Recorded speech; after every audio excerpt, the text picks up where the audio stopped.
Les crises actuelles ont fait grimper les prix de l'énergie et des denrées alimentaires sur les marchés mondiaux des matières premières. Cela a également aggravé la crise alimentaire mondiale. Pour les pauvres du monde entier, dont des millions vivent au seuil de la famine, les conséquences sont catastrophiques. L'Organisation des Nations Unies pour l'alimentation et l'agriculture estime que jusqu'à 828 millions de personnes se couchent chaque jour en ayant faim. Le nombre de personnes touchées par l'insécurité alimentaire aiguë serait passé de 135 millions à 345 millions depuis 2019. En revanche, les négociants en matières premières de Wall Street réalisent des bénéfices extraordinaires.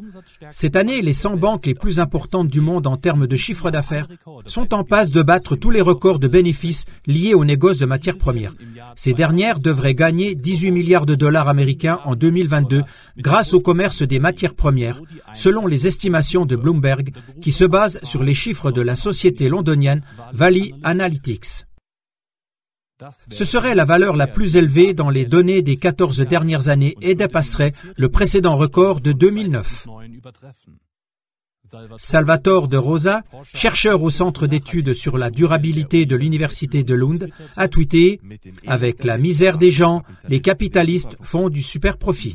Les banques de Wall Street n'ont pas seulement profité de la hausse des prix des matières premières, elles ont activement contribué à l'alimenter.